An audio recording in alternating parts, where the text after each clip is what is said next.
বাঁকুড়ার বড়জোড়ার ভৈরবপুর সমবায় ব্যাংকের দুর্নীতিকাণ্ডে মূল অভিযুক্তকে ধরা ও টাকা ফেরতের দাবিতে বড়জোড়া দুর্গাপুর রাজ্য সড়ক অবরোধ। বড়জোড়ার ভৈরবপুর সমবায় সমিতিতে 1,37,00,000 টাকা দুর্নীতির অভিযোগ। 2019 সালে অভিযোগ দায়ের করা হলেও এখনও অধরা মূল দুই অভিযুক্ত। তারই প্রতিবাদে আজ বাঁকুড়া দুর্গাপুর রাজ্য সড়কের বড়জোড়াতে রাস্তা অবরোধ করেন আমানতকারীরা, যার জেরে দীর্ঘক্ষণ রাস্তা অবরুদ্ধ হয়ে পড়ে।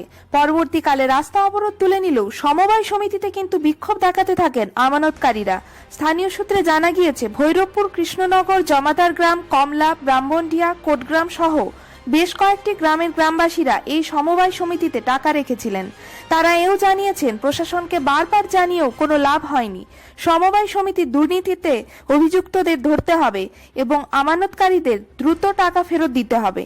বড়জোড়া থেকে হায়দার আলীর রিপোর্ট, বাঁকুড়া আমার জেলা ফেসবুক পেজ।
আমাদের গরিব কৃষকের কোথায় গেল? এই গরিব মানুষের টাকা ফেরত চাই, ফেরত চাই। এই গরিব মানুষের এখনো কোনো সুরাহা মিলল না, প্রয়োজন তুমি জবাব দাও। 11 মাস পরে এখনো কোনো সুরাহা মিলল না, কেন? প্রয়োজন তুমি জবাব দাও। এই গরিব কৃষকের টাকা কোথায় গেল? প্রয়োজন তুমি জবাব দাও। এই খেটে খাওয়া মানুষের টাকা কোথায় গেল? প্রয়োজন তুমি জবাব দাও।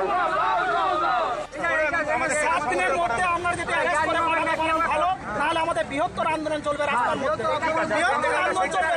7 দিনের মধ্যে যদি আমরা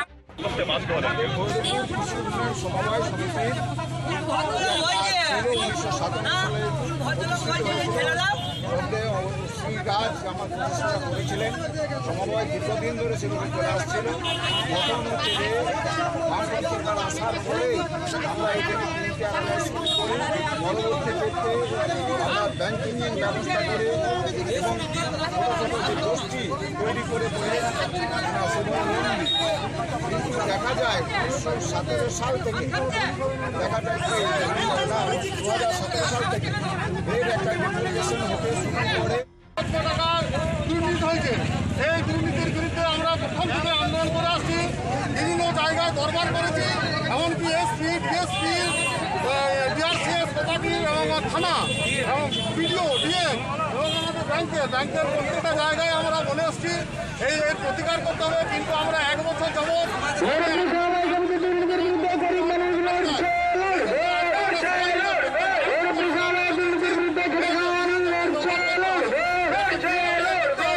পুলিশ প্রশাসন এফআইআর নাম থাকা সত্ত্বেও তন্ময় গোস্বামীকে এখন অ্যারেস্ট করা হলো না কেন? আজকে 1 বছর হয়ে গেল, তন্ময় গোস্বামী এখনো অ্যারেস্ট হয়নি।